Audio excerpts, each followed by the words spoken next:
right, welcome back to the Kansas City Market Pulse, where we're bringing you market insights, leadership stories, and the bold moves shaping commercial real estate across the Midwest. Today's guest is someone who embodies that boldness in business and in life. I get the pleasure of calling him a good friend and mentor of myself as well, Chuck Cuda. Chuck, how are you doing today, man? I'm doing well, thank you. Fantastic. Chuck is the founder of Opus Commercial Real Estate, a firm that's completed over $300 million in transaction, is projected to exceed $80 million in 2025 alone. That's a good year. He's also the CEO of Elevation Cannabis, leading expansion across 3 states and 25 licenses. But Chuck's story goes deeper. Chuck's a builder. He's a coach, and he's a man of faith. His philanthropic work has raised over $3 million through the Opus Charitable Foundation. And now he's the author of Ego Strength, a book about risk, resilience, and rebuilding from rock bottom. Chuck, welcome again to the show. Man, it's good to see you. I'm so excited to hear about your book, and we're going to get right into it if that's okay, man. I love the beginning of this book, and we're going to talk about these collision moments. Okay. So one of the quotes that really stuck out to me, page 30, pain is the only price that we pay for growth. If you avoid it, you're going to remain the same. That's page 30, man. You opened the book about a rock bottom moment. Take us into that collision. What happened and what changed after that? Yeah. So that opening of the book, I got sent to prison for refusing to testify in a grand jury investigation. And obviously that's never a place you envision waking up one morning, especially when you have dreams of being an entrepreneur and leader in the community. But what that did was, it really inspired change. Yeah. The first 6-8 weeks in there, I still was pointing the finger at other people. Could it have been their fault? Could it have been their fault? But it wasn't until Thanksgiving where I truly hit rock bottom, not spending Thanksgiving with my family on 23-hour lockdown. And that was really eating a bologna sandwich. And I said, man, I really need to make change, and not just change in me, but change that can inspire others. Yeah, man, absolutely. I mean, I think that like a lot of people probably hear that and they're like, wow, like Chuck, being willing to share that and talk about that openly is not an easy thing to do. But 2, I mean, what does it mean for you to actually own those mistakes? Like I'm a big, but I'm a big Jocko Willink extreme ownership guy, right? Yeah. If I'm correct, Chuck, you're not like a reader exactly like I am, right? You know me, I'm always kind of putting these books out there and reading and doing all this stuff. I know you read, but like I'm obsessed with a few individuals and I go really, really deep. So I've kind of tried to embody this thought process and this framework of extreme ownership. But man, I mean, that moment right there was that. So what does that mean to you to like own your mistakes with brutal honesty? Like how do you even go about trying to teach someone like your children, right? Or someone like, that might be sitting there, they may be into some struggling, right now, but like, how do you help them through that? 100%. I mean, at a young age, I teach my kids, hey, failure is part of life. Yeah. Whether it be in youth sports when you're 5 years old, 6 years old, all the way up, till the time you start dating. You're not always going to get the girl. You're not always going to get a hit. Yeah. Failure is part of life, but it's what you do after that failure that is really what's going to, mold you as a person that you want to become. And then here, failure is everywhere. So I tell them all the time, don't put yourself in a position to fail. Even if you think you're doing everything right, you're still going to fail. So try and limit the exposure that you have and mitigate your risk by not making bad decisions. Yeah. You're going to fail enough when you're making good decisions. Yeah. And I always try to tell my kids that like failure is just learning another way not to do something. Right.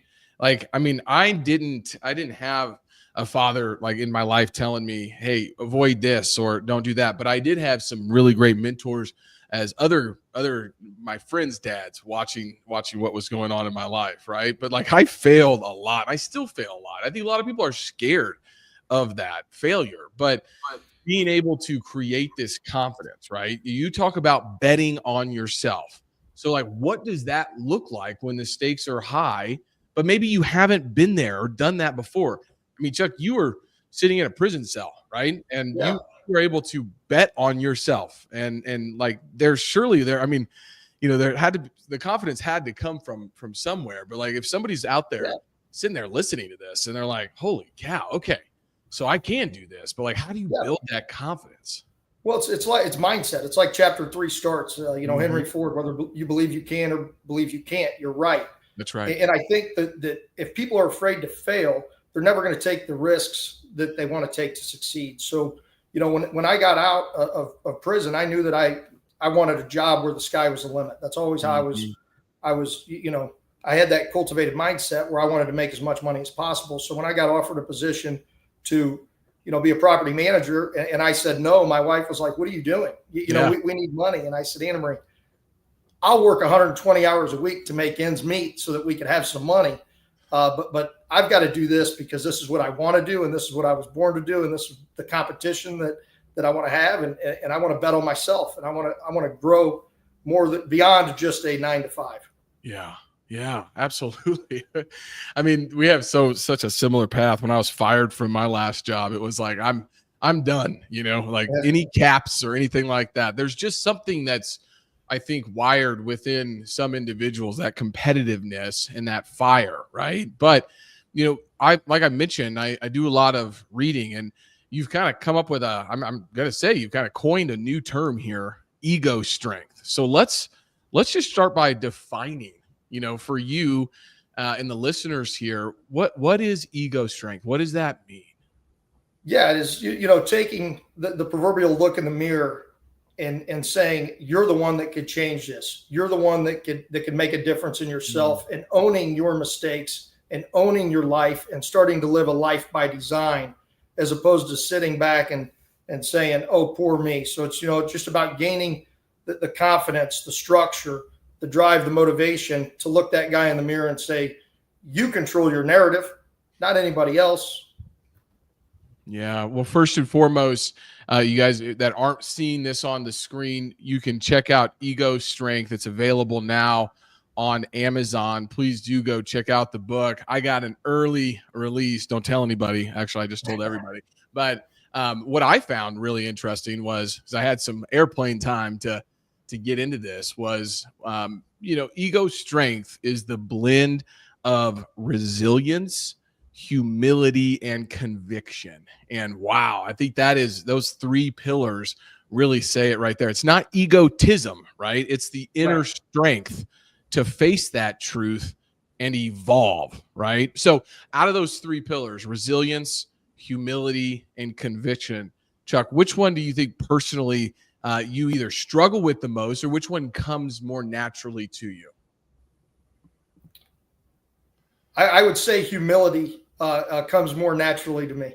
People don't realize it, but if you ask my employees, I mean, the ability to move on and own my mistakes and say, okay, what could we have done differently?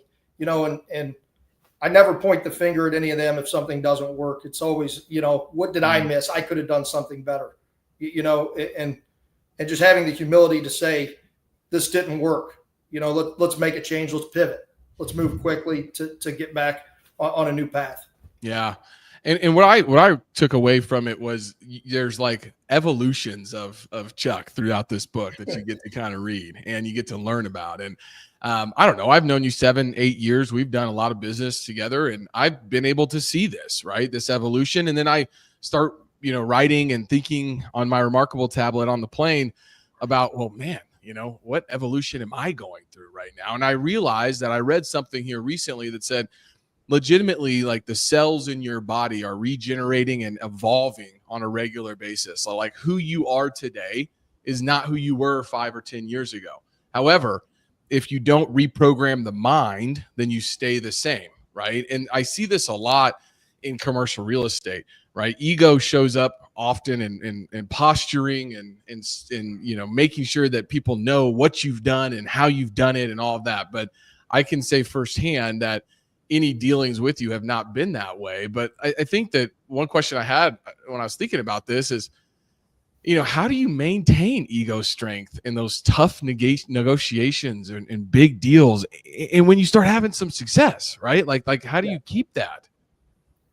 Well, you always put your client ahead of yourself, for one.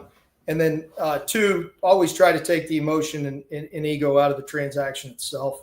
So, I mean, you just got to be cognizant of it. That's the mindset side where, you're always going to do what's best for your client and for the transaction itself without over levering your position to where the other broker then brings in his ego and starts to feel like he's slighted or you're overstepping. Yeah. So it's really, it's got to be harmonious. I mean, the transaction has to be, you have to walk the broker down the path that you want to go to get the best deal for your client.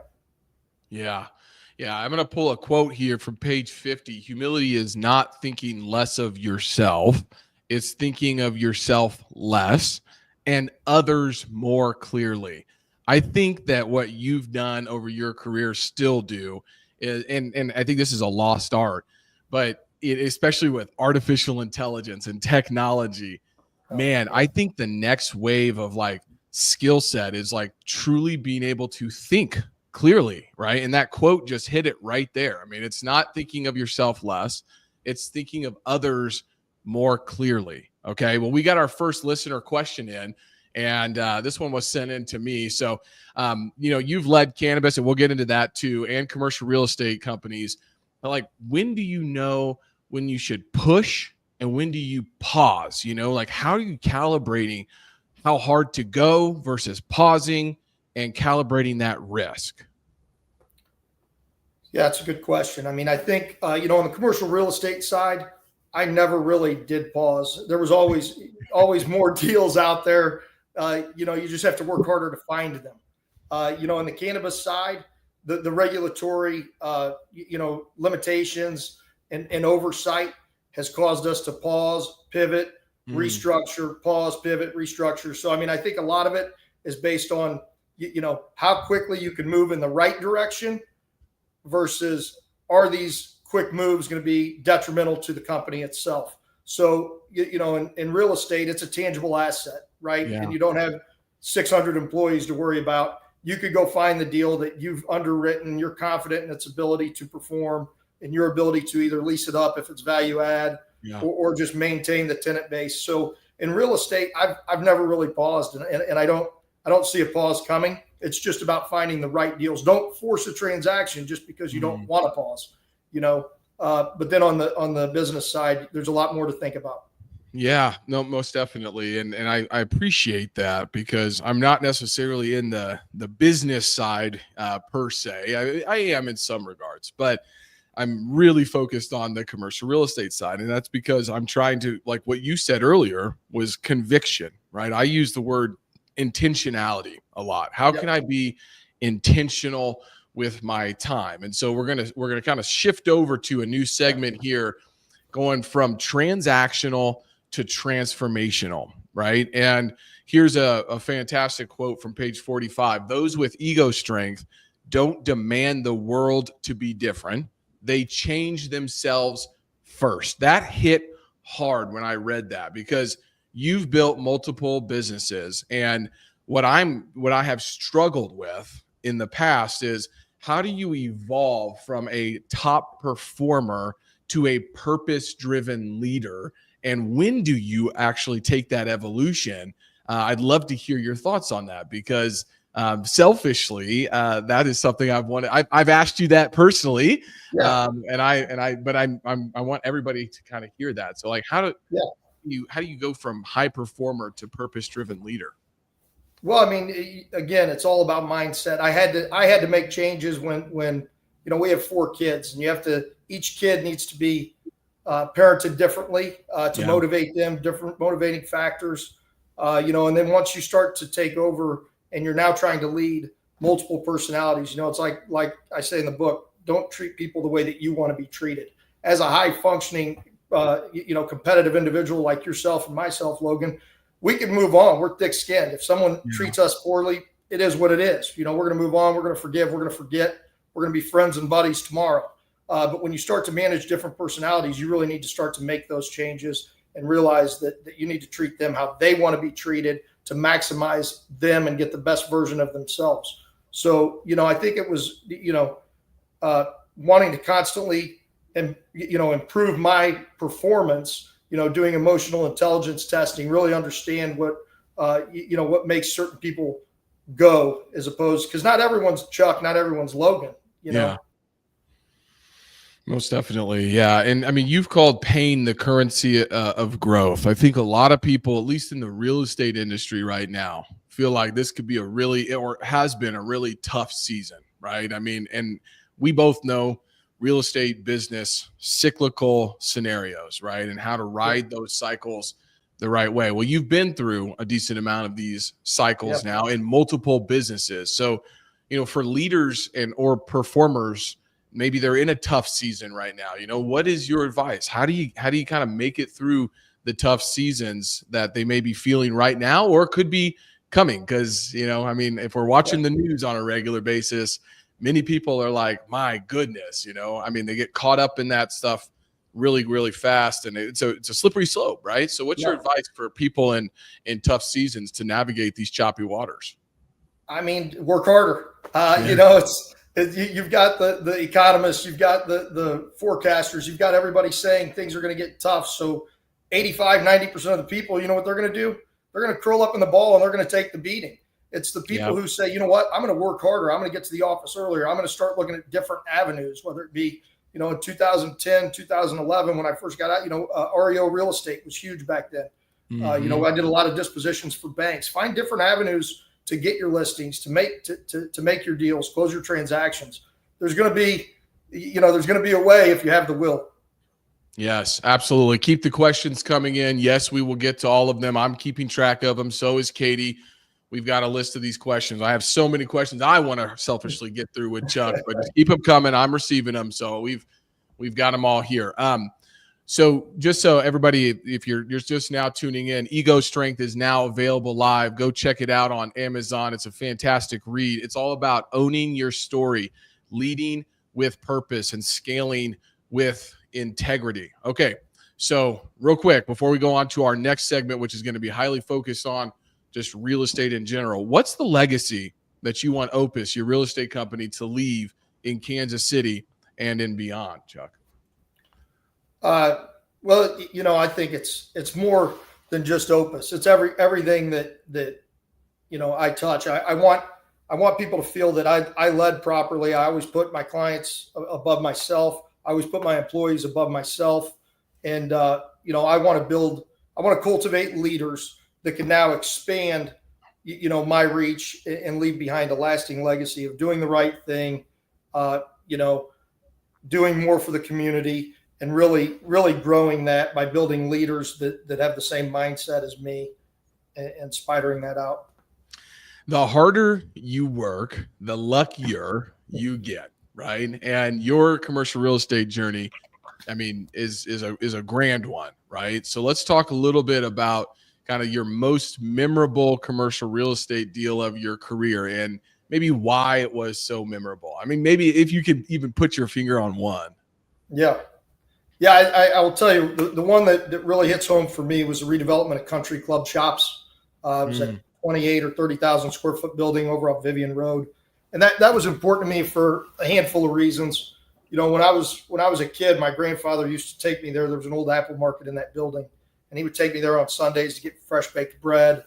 I remember Tom Kalia owned the place, and I would, get the wafers out of the thing, and he'd walk around eating them. He didn't really care. I got my Letterman's jacket at the apparel store that was in that building. We stored a Pizza Hut that was in that building. And then just to see it sit vacant for years and years and years before I bought it, did a redevelopment there. And really, that was the first deal that was high value where I really needed to earn the bank's trust, right? So total spec, redevelopment. I had a vision in my mind where I wanted Family Dollar and I wanted another bookend tenant and then fill the middle with neighborhood retail. And to see it all come together, and years later, I've got Family Dollar on the end where Apple Market used to be. And we've got a pet store on the other end, and then infill the tenants. To see it all come together, that's probably the most memorable deal for me, just because it had so much so much other meaning than just making money. You know, and I won the Good Neighbor of the Year award, Northland Neighborhoods Inc. for that project, for the redevelopment. It was a beautiful project, and if I'm remembering correctly, did I help you sell that deal or brought a buyer? You were the broker on the other side of that transaction. Here we go. See, yeah, that's another reason why I'm so great broker on the other side. Yeah, exactly. Well, hey, Joe Pringer's showing up. Says Chuck speaks from experience when it comes to work ethic and the amount of time and discipline that it takes to succeed. So, Joe, thanks for the comment. Very much appreciate you being here, my friend. Thank you for that.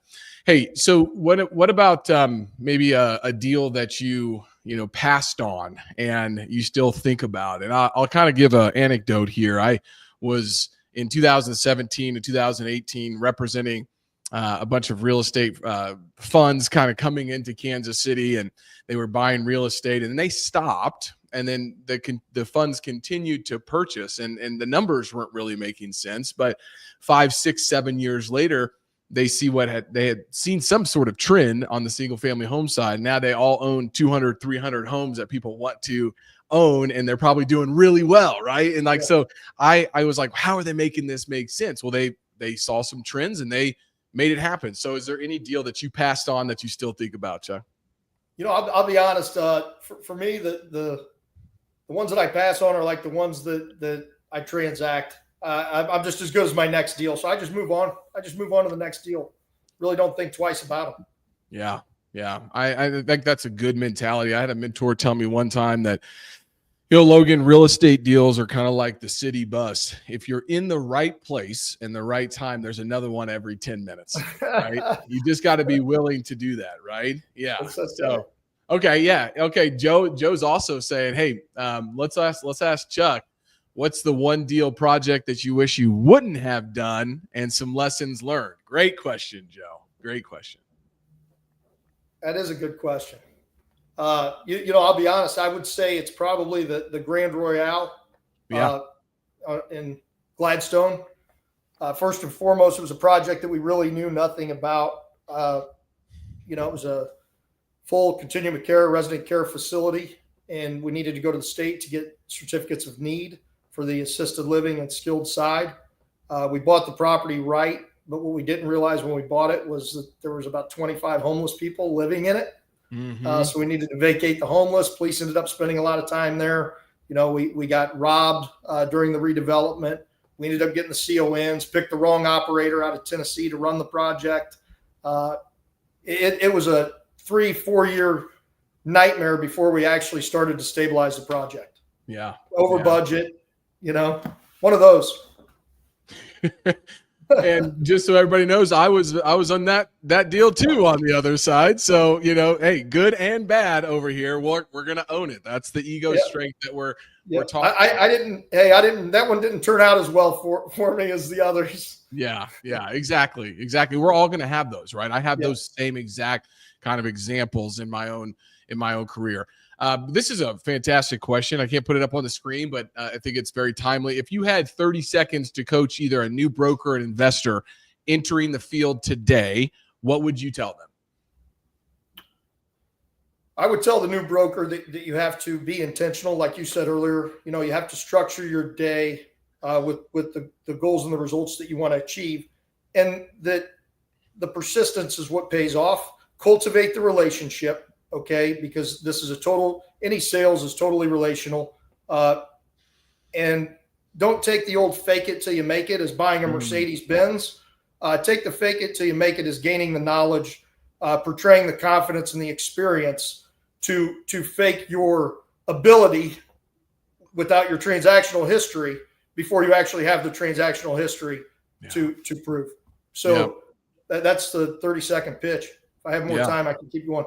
Absolutely. No, that's great. That's fantastic. And I think that my advice is, the quicker you can get around people like Chuck, people doing real estate deals that have been there and done that and spending time, you catch what you're close to. And if you can get close to that and learn and see the work ethic, see the discipline and the intentionality, rooting that is so important in the fundamentals. Bob Knackel is the most successful commercial real estate broker in New York City of all time, right? Sold his brokerage for $100 million to Cushman and Wakefield.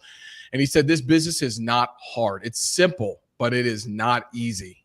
Forcing yourself to do the same thing, not worrying about where the market is, still trying to add value on a regular basis every single day. That's really tough, right? That's really, really hard. Okay.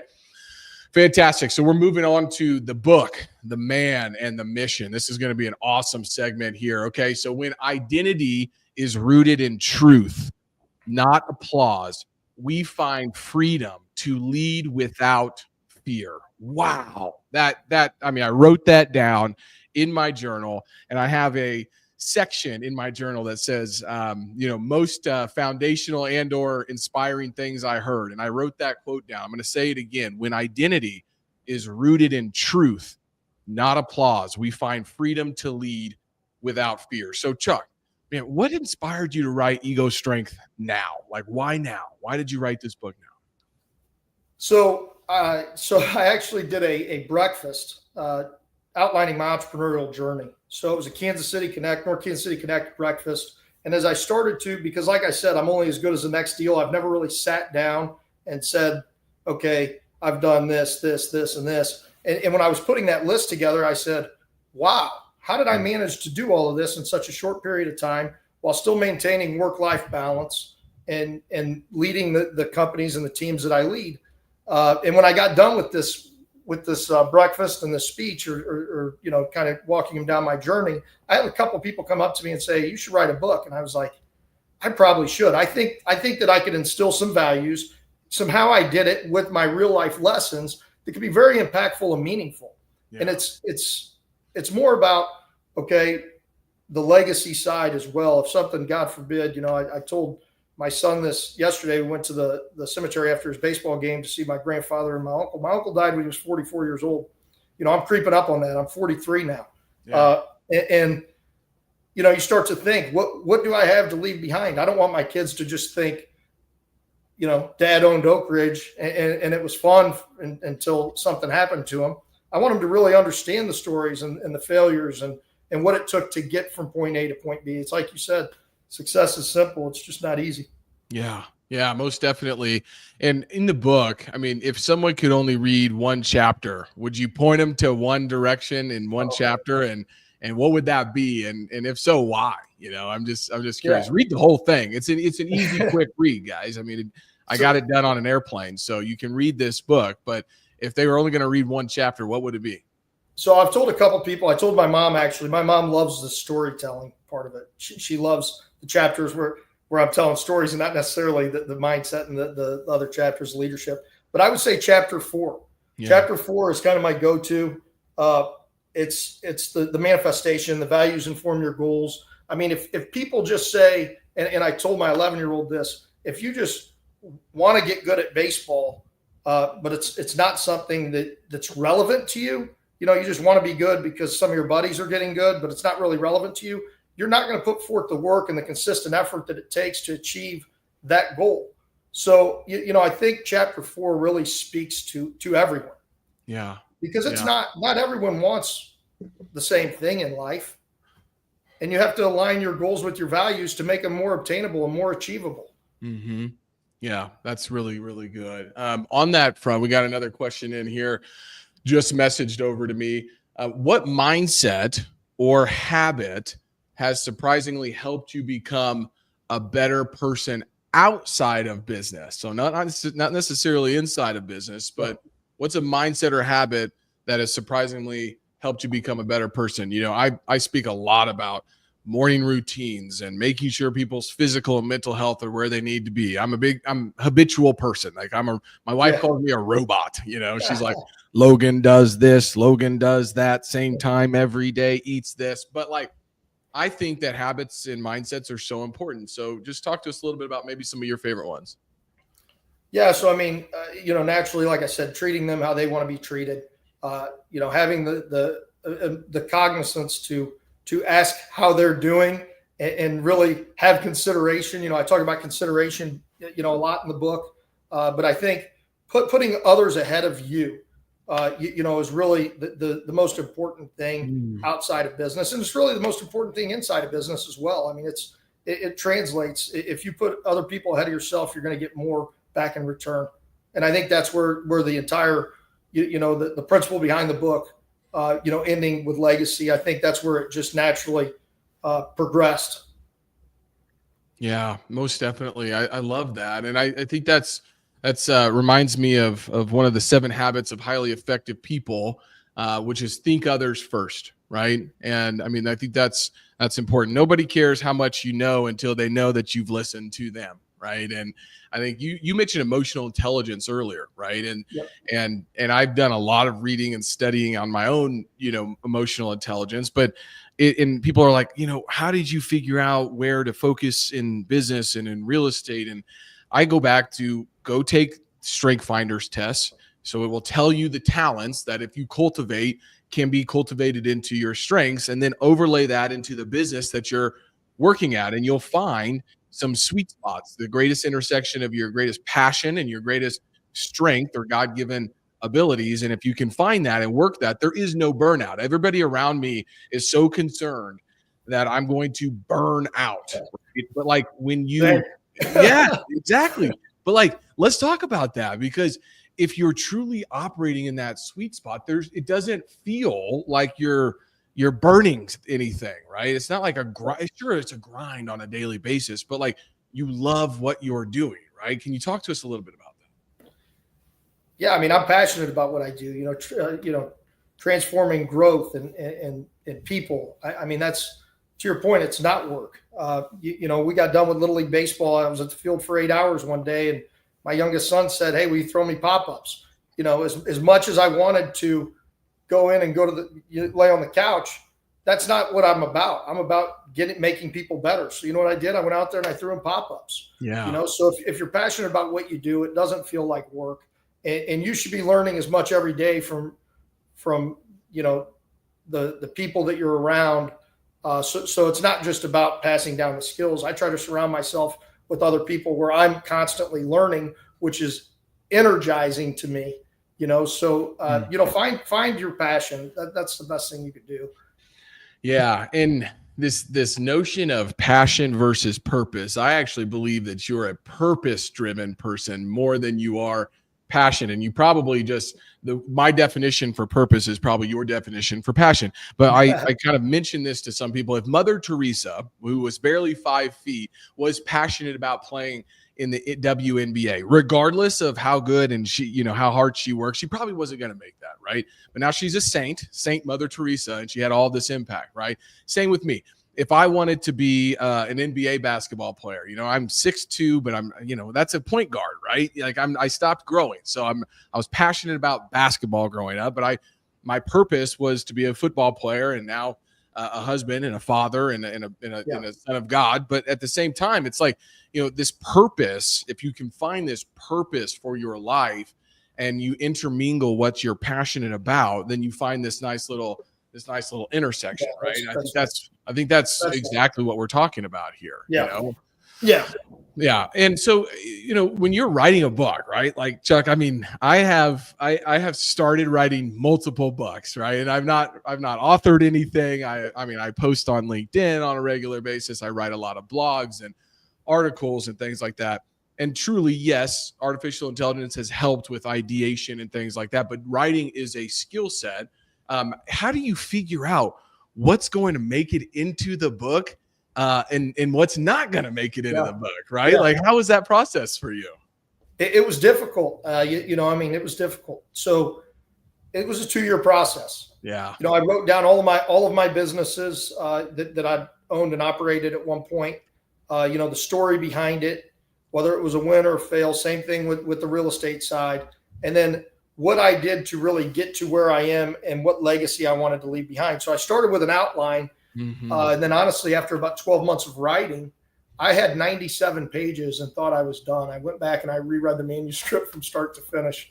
And I said, we need to start over.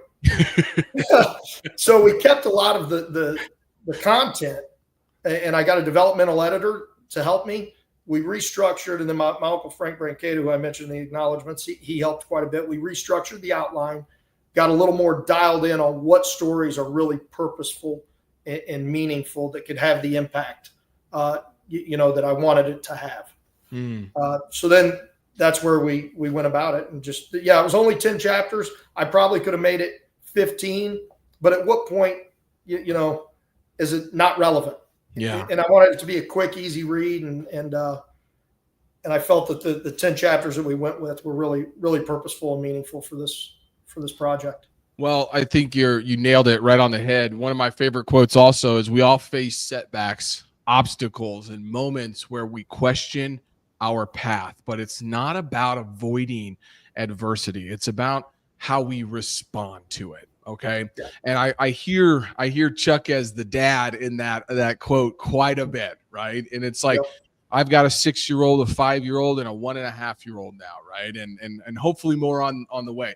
And that is something, if you look at your story, you look at my story, many people's that have been successful or on that path, they don't shy away from that failure, from that adversity, but it's that response. And I remember reading, I think it was Viktor Frankl, Man's Search for Meaning. And the book talks about between stimulus and response, there's a story that we tell ourselves. And in that story is where all of the gold or the real learnings come from, right? It's like, what am I going to tell my story? Something just happened to me, right? And I'm just going to get on my high horse just for a second. We all have 60 to 70,000 thoughts per day.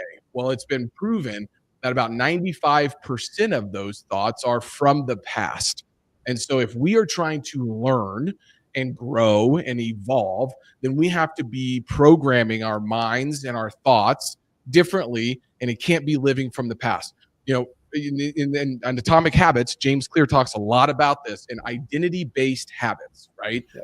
So one question I have is, like, if somebody has gotten into real estate, they've gotten into business, they're working in a startup, right? And they're facing those setbacks, those obstacles, those moments where they're questioning it right now. How do they respond with that confidence, with that ego strength, versus saying, hey, maybe I need to hang this up and I'm not cut out for this? Because that is a critical moment for many, many people.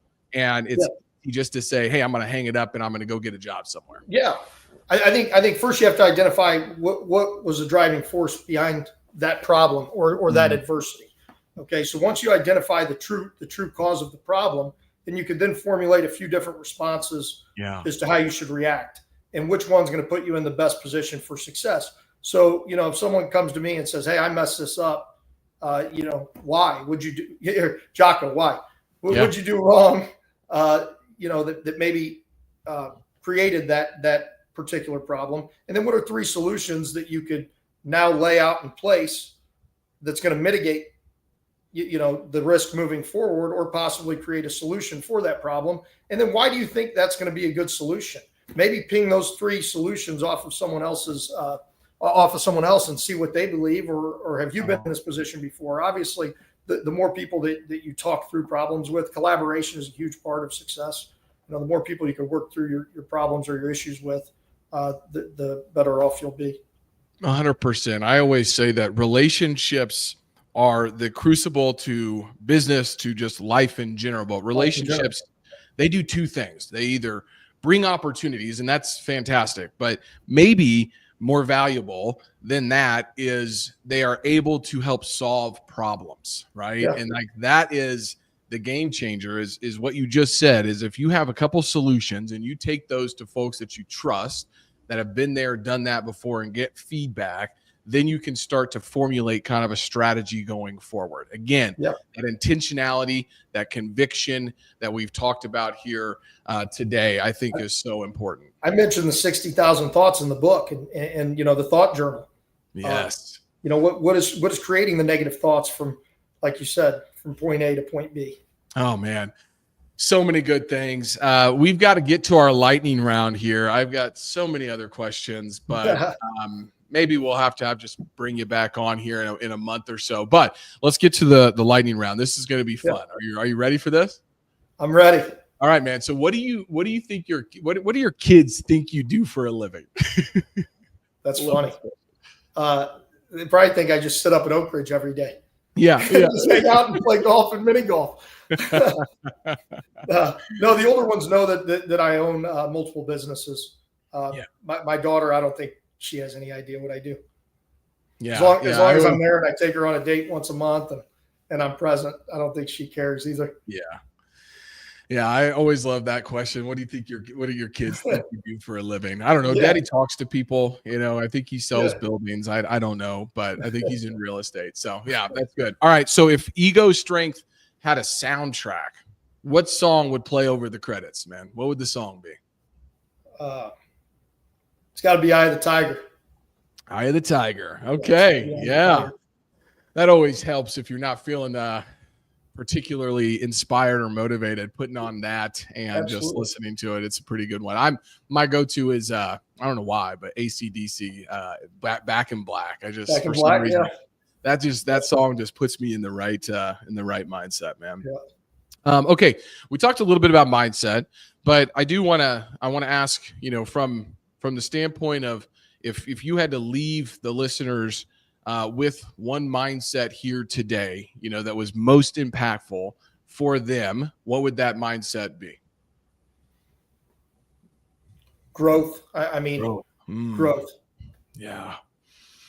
Yeah. I think this whole life is about growth, man. I mean, that's what we're here. Growth is everything, and not necessarily achievement, but it's growing past who you were yesterday, right? Like, what is the best version of myself today? And I talked about James Clear and Atomic Habits previously, but he talks about being 1% better today, right? Yeah. And it all becomes, what are my thoughts and what are my decisions that I'm making? And Chuck, this story, and many people here know my story, but like my dad passed away 10 years ago. And I remember the day my wife and I were just kind of talking about this because it's Father's Day, right? Yesterday was Father's Day. And, my dad passed away 10 years ago, and I kind of revisit the eulogy that I wrote for him every Father's Day, and his birthday's on Halloween, believe it or not. So I always go back to that. And one of the things that my dad always left with me was like, man, the decisions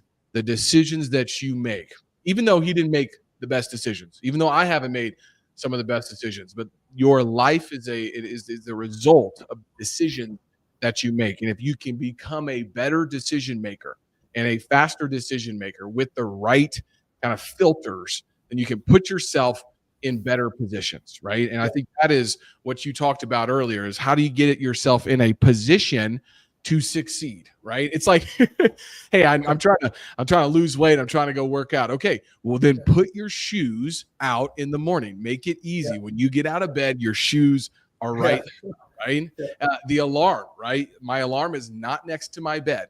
It's in the bathroom. I have to get up out of bed at 5 a.m. every morning. And my wife probably hates it, but she's known for the last 10 years that we've been together that like I'm getting up at 5 to 5:30. I mean, even we were in Virginia at this wedding, the rehearsal dinners the night before, we're out till midnight, which is not normal for us by any means. I woke up the next morning and I'm running the hill country of Virginia 6 miles up and down. That's just who I am, right? So making it easy, and that's the growth. I'm trying to just beat myself, who I was yesterday. I think that's fantastic. It's cause and effect. It's like we've said before, the activity is what's going to produce the results. If you're not putting forth the effort, you're not going to see the result. Okay. Well, one thing that I'm curious about, Chuck, is, United States in an interesting spot right now. Ray Dalio talking a lot about, the changing world order, the real estate cycle. We've got a lot of things going on. It's easy not to feel confident out there in business and in real estate. Maybe what's one thing that you still don't feel confident about? Like, what are you battling on a regular basis? What are you building your confidence around right now? Yeah. Well, I always try to just control what I could control, and whatever happens. One of the things that to answer your question, I think I would say, am I doing, this is going to sound crazy, but am I doing all that I can? Mm-hmm.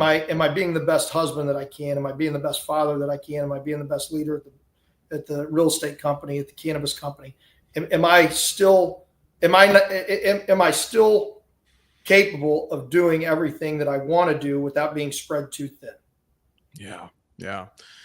Absolutely. Well, Chuck, this has been powerful, man. Thank you for the candor. Thank you for the insights and the reminder that the strongest people lead within. If everybody wants to go grab the book, I've put the QR code up here. You can scan the QR code. You can find it on Amazon. You can go to your website, chuckcuda.com. It's plastered on the website. You can find the book. But Chuck, is there anyone else or anywhere else that someone should connect with you on this on finding more information about you or the book? Just LinkedIn, and then the website. That's it. Fantastic, man. Well, Chuck, thanks again for joining us today. Very excited about getting this message out. We had great questions, great viewership today. Really, thank you, Logan. No, I really appreciate it, and appreciate being on. Thanks for having me. Yeah, and everybody that's listened to, 20, 25 shows and probably 500 over the years. Chuck's been a really big guiding light in my life, and as busy as he is and the businesses that he's running, if I call or text, he's taking me out to Flint Hills when he didn't have to. He's met with me at Oak Ridge when he didn't have to. I just appreciate that. It's not easy to come by. Go check out the book. You're going to be enlightened. You're going to be inspired, and you're going to hear stories from someone who has been at rock bottom, being able to build something up and just getting started. I mean, really. And I didn't even get to ask you. Well, maybe last question. Okay. All right. Last question. What's next for Chuck Cuda, man? What's next? I mean, obviously the book, we want to get the message out, but what's got you fired up right now? That's a good question. I think continuing to scale the cannabis company while still growing the real estate portfolio. I don't have anything in the purview right now to where I could say this is the next big thing. But if I do, when it comes into focus, I'll definitely let you know. Yeah. Well, we appreciate it, Chuck. It's been powerful. Oh, actually, you know what, Logan? It just hit me. You know what the next big thing is? We're bringing back the Green Tie Gala next year. Here we go. Opus Charitable Foundation committed $1.75 million to pediatric cancer research over a 3-year time period. And it's the Dare to Dream initiative by Leukemia Lymphoma Society. They're raising $175 million. And I wanted to feel like it was meaningful. So I committed a whole 1%. So over the next, 12, 15 months, we're going to be raising about 1.2. We've already raised 550. That's incredible, man. Fantastic. Well, everybody go connect with Chuck on LinkedIn, scan the QR code, get the book. I'm going to be plastering this all over the place, going out to the newsletter, and we're going to be getting the message out. Chuck, thanks for sharing your Monday morning with us. We very much appreciate it. Thank you very much. I appreciate you.